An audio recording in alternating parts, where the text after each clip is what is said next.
সম্প্রতি এই যে একটা খবর দুর্দান্ত খবর, কিন্তু পাকিস্তানি মুসলিমরা হিন্দুদের সহ্য করে ধর্ম পালন করতে দেয়, কথাটা কে বলছে? বিস্ফোরক জারদারি, ওই যে আসিফ আলী জারদারি, বেনজির ভুট্টোর স্বামী। এখন কথাটা কি সে সঠিক বলছে নাকি ভুল বলছে, অনেকেই কিন্তু এটা সমালোচনা করছে। কিন্তু আপনি যদি ইসলামিক পয়েন্ট অফ ভিউ থেকে চিন্তা করেন, তাহলে আসলেই কি সে কোনো ভুল কিছু বলছে কি না, এটাই হলো এই ভিডিওর মূল প্রতিপাদ্য। আশা করি আপনারা সঙ্গে থাকবেন এবং মনোযোগ সহকারে শুনবেন, কারণ প্রকৃত যে সত্য এবং তথ্যের ভিত্তিতে যে বক্তব্য বিবৃতি, এগুলো দেয়াই কিন্তু আমার কাজ।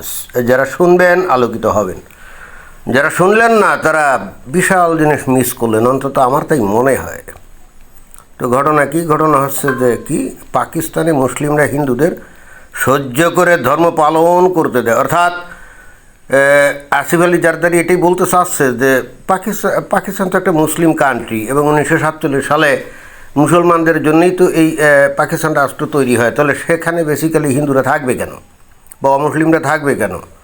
এবং যদি তারপরেও মাটি কামড়ে কেউ পড়ে থাকে, তাহলে উচিত না তার ধর্ম পালন করতে দেওয়া? এটাই তো খবরটা কি? ইসলামাবাদ, পাকিস্তানের স্বাধীনতা দিবসের অনুষ্ঠানে রাষ্ট্রপতি আসিফ আলী জারদারি, এখনও কি রাষ্ট্রপতি আছে নাকি? তো আগে ছিল। এখন কোন আসিফ আলী জারদারি? ওই যে ভুট্টো, বেনজির ভুট্টো, তার স্বামী যে আসিফ আলী জারদারি, সেই লোক নাকি? তো যাই হোক, তার একটি মন্তব্য ঘিরে তীব্র বিতর্ক তৈরি হয়েছে। দেশের হিন্দু সংখ্যালঘুদের প্রসঙ্গে সহ্য বা টলারেট শব্দটি ব্যবহার। আচ্ছা দেখি, পরে খবরটা তো আমরা শুনবো ভালো করে। এই যে সেই আসিফ আলী জারদারি, যার চেহারা মোবারক এই যে সুন্দর দেখা যাচ্ছে, তাই না? তো খবরের বিস্তারিত এখানে কি বিস্তারিত বলা হচ্ছে যে পাকিস্তানের স্বাধীনতা দিবসের অনুষ্ঠানে আসিফ আলী জারদারির একটি মন্তব্য ঘিরে তীব্র বিতর্ক তৈরি হয়েছে। দেশের হিন্দু সংখ্যালঘুদের প্রসঙ্গে সহ্য বা টলারেট শব্দটি ব্যবহার করে তিনি যে বক্তব্য দিয়েছেন, তা নিয়ে ভারত পাকিস্তান দুই দেশে আলোচনা শুরু হয়েছে। একই বক্তব্যে জারদারি ভারতের অখণ্ড ভারত ভাবনার প্রসঙ্গ টেনে আনেন, ফলে স্বাধীনতা দিবসের মঞ্চে তার মন্তব্য নতুন করে দুটি দেশের রাজনৈতিক ও সামাজিক অবস্থান নিয়ে বিতর্ক উস্কে দিয়েছে। তাহলে এখানে মানে আসিফ আলী এটাই বলছে যে পাকিস্তানে যে সমস্ত হিন্দু আছে তারা কীভাবে আসলে ধর্ম পালন করে, এবং ওই মমিন মুসলমান তৌহিদি জনতা পাকিস্তানের আর কি, তারা চায় না যে হিন্দুরা তাদের ধর্ম পালন করুক। কোনো কথায় যে হিন্দুগুলো আছে, এরা হিন্দু আছে কেন, এরা মুসলমান হয়ে যাচ্ছে না কেন, এটাই বেসিক্যালি। এবং দেখেন যে ইসলাম কি বলে, ইসলামে কোরআনে বলছে, আল্লাহ বলছে, এই আল্লাহ একমাত্র সত্য ধর্ম, ইসলামকে একমাত্র গ্রহণযোগ্য ধর্ম বলে অন্যান্য সকল ধর্মকে বাতিল করে দিয়েছে। আরবের মরুভূমিতে যে নবীর আবির্ভাব হয়েছিল, এবং আল্লাহ তার কাছে তো ওই যে বাণী পাঠাতো। এখন আল্লাহ বলতে কে? আমি জানি না আসিফ আলী জারদারি কোরআন হাদিস ভালো করে পড়ছে কিনা, ইসলামের ইতিহাস বা ইসলামের উৎপত্তির ইতিহাস এগুলো সমস্ত ভালো করে পড়ছে কিনা। যদি পড়তো তাহলে এই ধরনের কথাবার্তা মনে হয় বলতো না। তবে হ্যাঁ, মমিন মুসলমানদের তো বৈশিষ্ট্যই এটা যে তারা কোনো কিছু না পড়ে কট্টর ধার্মিক, তাই না? তো এখন কিছু তো বলা যাবে না। কট্টর ধার্মিক যদি কেউ হয়, একজন কট্টর হিন্দু যদি হয়, কট্টর খ্রিস্টান বা বুদ্ধিস্ট, বা একজন কট্টর জিউ যদি হয়, তো কিছু তো বলা যাবে না, তাই না? কিন্তু পাকিস্তান তৈরির ইতিহাস যদি আমরা দেখি, তাহলে ওই প্রেক্ষাপটে আসিফ আলী জারদারি সঠিক কথাই বলছে। তো তারপরে এখানে কি বলছে যে 14ই আগস্ট পাকিস্তানের স্বাধীনতা দিবস উপলক্ষে আয়োজিত একটি অনুষ্ঠানে বক্তব্য রাখছিলেন জারদারি। সেখানে ভারতের প্রসঙ্গ তুলতে গিয়ে তিনি বলেন, ভারতীয়দের নিজেদের একটি এজেন্ডা রয়েছে এবং তারা অখণ্ড ভারতে বিশ্বাস করে।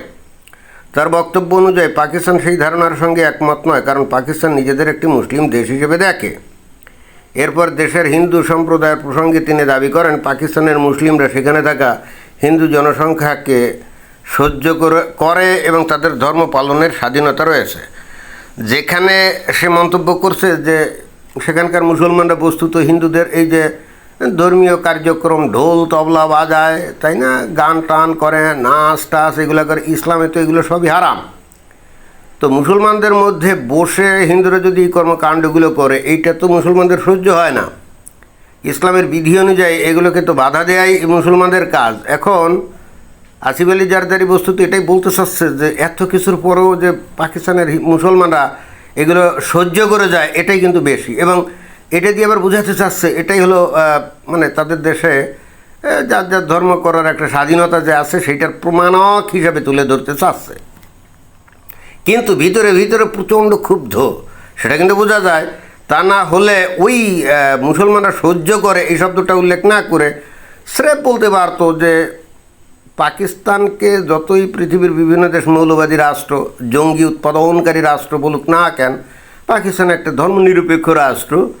সিংহভাগ মানুষ মুসলমান থাকা সত্ত্বেও সেখানে অমুসলিমরা তাদের ধর্মকর্ম পালন করে এবং কেউ তাদেরকে বাধা দেয় না। এইটা নির্দেশ করে যে পাকিস্তান একটা অত্যন্ত লিবারেল দেশ।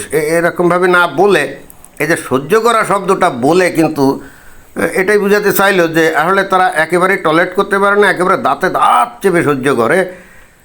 কিন্তু আসলে যে সেটা করে না, এটা তো আমরা প্রায়ই খবর দেখি। সেটা কি দেখি যে ওইখানে দেখবেন যে অতি তুচ্ছ কারণে সেখানে খ্রিস্টানদের যে গির্জা এগুলো পুড়িয়ে দেয়, হিন্দুদের মন্দির গুড়িয়ে দেয়, আগুন জ্বালিয়ে দেয়। এবং সবচেয়ে ভয়ঙ্কর যে কাজটা করে সেটা হলো যে ওই হিন্দু এবং খ্রিস্টানদের মেয়েদেরকে ধরে নিয়ে জোর করে বিয়ে করে এবং এরপর ওই অমুসলিম যে অভিভাবক কোর্টে নিয়ে যদি বিচার দেয়, অধিকাংশ ক্ষেত্রে পুলিশের কাছে নিয়ে গেলে তো এরা কোনো কেস রাখেই না। তারপরে যদি একটু সাহস করে কোর্টে গিয়ে বিচার টিচার দেয়, তখন কিন্তু ইন্টারেস্টিং একটা ব্যাপার ঘটে এবং এটা কিন্তু খুবই বিস্ময়কর। সেটা হলো যখন কোনো মুসলমান ওই মেয়েটাকে বিয়ে করে, মানে যার নাকি কোপ দৃষ্টি পড়েছে, তো বিয়ে করার আগে ওকে জোর করিয়ে কিন্তু কলমা পড়ায়, অর্থাৎ মুসলমান বানিয়ে নেয়। যখনই মুসলমান বানিয়ে তার সাথে কিছু সংসার তো হয়ে যায় অলরেডি, কেস কারবার করতে করতেও তো টাইম লাগে, তো এর মধ্যে 2-3 সপ্তাহ পার হয়ে যায় না, তো ওর মধ্যে তো কাম ফাইনাল, অর্থাৎ তাকে কিন্তু মুসলমান বানানো হয়ে যায় এবং অলরেডি কিন্তু ঘর সংসার 2-1 সপ্তাহ করা হয়ে যায়। এরপর যখন পুলিশ তাদেরকে ধরে এনে কোর্টে হাজির করে, তখন কিন্তু ওই বিচারকই রায় দেয় যে হ্যাঁ সে তো স্বেচ্ছায় ইসলাম ধর্ম গ্রহণ করে বিয়ে শাদী করছে, এখন অতএব এই কেস ডিসমিস করে দেওয়া ছাড়া আর কোনো গতি নেই। অর্থাৎ ওখানে পাবলিকও যেমন বিচারকও তেমন। এখানে মা বাবার একমাত্র সন্তান বা তার যে আদুরে মেয়েটাকে নিয়ে এগুলো করলে এগুলোর ব্যাপারে তাদের কোনো মায়া মহব্বত নেই, থাকার কথাও না। বরং ওরা তারা মনে করে যে হ্যাঁ ও তো খ্রিস্টান ছিল বা ও হিন্দু ছিল, জাহান্নামের আগুনে পড়তো, ওকে তো একজন মুসলমান বরং জোর করে ধরে নিয়ে মুসলিম বানিয়ে দিয়ে ওকে তো রক্ষা করলো। বাট এখানে তো একটা ওই যে স্বতঃসিদ্ধ প্রশ্ন কি যে বেহেশতে গেলে ওই পুরুষ তো 72টা হুরের সাথে যৌন গেলিতে লিপ্ত থাকবে, মানে আনন্দ রঙ্গ তামাশায় থাকবে। মহিলাটা কি করবে, মহিলা কী পাবে? আসলে মহিলার জন্য তো কিছু নাই, তাই না? হুজুরা বলে এবং হাদিসেও আছে তারা নাকি ওই 72 হুরের নাকি সর্দারনি হবে। তো সর্দারনি হয়ে তাদের কাম কি? কাম হলো রোস্টার তৈরি করবে যে কার পরে কোন হুর তার স্বামীর সাথে রঙ্গ তামাশা করবে, তাই না? কিন্তু এখানে একটা সমস্যা হয়ে যায়, যেমন ইসলাম ধর্মে যে একসঙ্গে 4টা স্ত্রী রাখা যায়, তাই না? তো 4টা স্ত্রী যদি কারো থাকে তাহলে 4টা স্ত্রীর কে সর্দারনি হবে? সেটাও তো একটা জটিল প্রশ্ন, তাই না? তবে হ্যাঁ, এক্ষেত্রে যদিও কোরআন হাদিসে কোথাও এ ধরনের কোনো বক্তব্য বিবৃতি নাই। 72কে যদি 7 দিয়ে ভাগ করা হয় তাহলে কত হয়? 18 জন, তাই না? তাহলে 4 জন স্ত্রী থাকলে প্রত্যেক 18 জনের জন্য একজন করে ওই সর্দারনি হবে, এরকম। সেক্ষেত্রে কিন্তু জটিলতা তৈরি হবে কারণ প্রত্যেকটা হুরই তো যৌনবতী, উত্তেজিত অবস্থায় থাকে। কাছে কে আগে ওই তার স্বামীর সাথে মিলন করবে এটা নিয়ে একটা প্রতিযোগিতা হয়ে এবং একটা প্রতিদ্বন্দ্বিতার পর্যায়ে গিয়ে একটা গণ্ডগোল জ্ঞানজাম হওয়ার কিন্তু সমূহ সম্ভাবনা। তো যাই গে, সেটা তো ভিন্ন বিষয়। এখন আসিফ আলী জারদারি কি ইসলামিক পয়েন্ট অফ ভিউ থেকে সঠিক কথা বলছে? 100% সঠিক কথা বলছে। কারণ হচ্ছে কি যে একটা মুসলিম অধ্যুষিত দেশে সেখানে অমুসলিমরা কোনোভাবেই তাদের ধর্মীয় অনুষ্ঠান এমনভাবে করতে পারবে না যেটার প্রতি কোনো মুসলমানের নজর পড়তে পারে। যেমন বাংলাদেশে হিন্দুরা দুর্গা পূজা করে বা বিভিন্ন পূজা করে, কীর্তন গায় মাইক দিয়ে, তাই না? তো এই শব্দগুলা, আলোকসজ্জা বা বিভিন্ন যে বিষয়গুলা মুসলমানদের নজরে পড়ে না, কানে যায় না, এটা কিন্তু ভয়ঙ্কর অন্যায়। ইসলাম ধর্ম অনুযায়ী এগুলো কিন্তু করা যাবে না।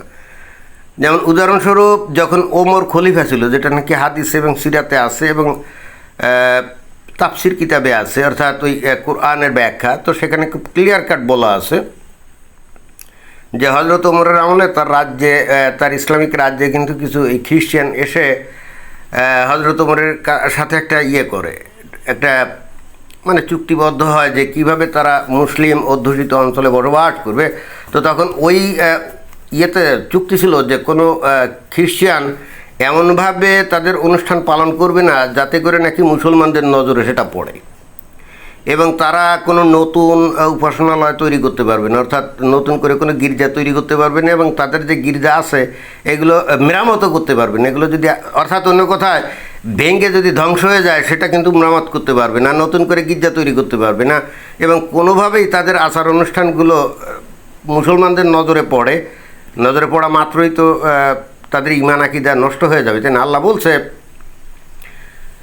যে কি, আল্লাহ ওই যে সূরা তাওবার 5 নম্বর আয়াত এবং 29 নম্বর আয়াতে বলছে, 5 নম্বর আয়াতে বলছে যে নিষিদ্ধ মাস অতিক্রান্ত হলে, সূরা তাওবার 5 নম্বর, 9 নম্বর সূরা 5 নম্বরে বলছে নিষিদ্ধ মাস অতিক্রান্ত হলে মুশরিকদের যেখানে পাও সেখানে হত্যা করো, তবে যদি তারা ইসলাম কবুল করে তাহলে তাদের পথ ছেড়ে দাও। এবার বুঝতে পারছেন? চূড়ান্ত বিধান কিন্তু। এবং এটার ব্যাখ্যা নবী কী বলছেন, যতক্ষণ পর্যন্ত অমুসলিমরা ইসলাম কবুল না করবে ততক্ষণ পর্যন্ত তাদের বিরুদ্ধে যুদ্ধ করতে হবে। তো সেখানে মুসলিম দেশের মধ্যে অমুসলিমরা থাকবে, নিয়ম হলো যে মুসলমানরা গিয়ে তাদেরকে ইসলামের দাওয়াত দিবে। যদি গ্রহণ না করে তাহলে এখানে বিধান কিন্তু দেওয়া আছে, যেরকম 29 নম্বর আয়াতে এই সূরা তাওবার, ওখানে বলা হচ্ছে ইহুদি এবং খ্রিস্টানরা যতক্ষণ পর্যন্ত ইসলাম গ্রহণ না করবে ততক্ষণ পর্যন্ত তাদের বিরুদ্ধে যুদ্ধ করতে হবে। Clear cut. অর্থাৎ এখানে দুনিয়ার সমস্ত অমুসলিমদের ব্যাপারেই কিন্তু বিধান এটাই। তো এখন এই অমুসলিমরা যদি মুসলিম সমাজে বসবাস করে তাহলে কি গোপনে করতে হবে না? এটা তো প্রকাশ্যে আসলেই তো মুসলমানরা যে কোনো মোমেন্টে আক্রমণ করতে পারে, এবং সেটা কিন্তু অন্যায় হবে না। এই ধরনের পয়েন্ট অফ ভিউ থেকে জারদারি কিন্তু দুর্দান্ত কথা বলছে যে এরপরেও হিন্দুরা এই যে বাদ্য বাজায়, গান গায়, যা নাকি ভয়ঙ্কর রকম এমনিতেও হারাম, তারপরে তারা আবার তাদের ধর্মীয় অনুষ্ঠান পালন করে যেটা নাকি মুসলমানদের নজরে পড়ে, এরপরেও যে মুসলমানরা গিয়ে তাদের উপরে হামলে পড়ে না, এটাই তো অনেক বেশি, এটাই তো অনেক উদারতা, তাই না? হিন্দুরা কি বোঝে বিষয়টা? আমি জানি না বোঝে কি না বুঝলে ভালো করে বুঝে নেন, বুঝছেন? ধন্যবাদ।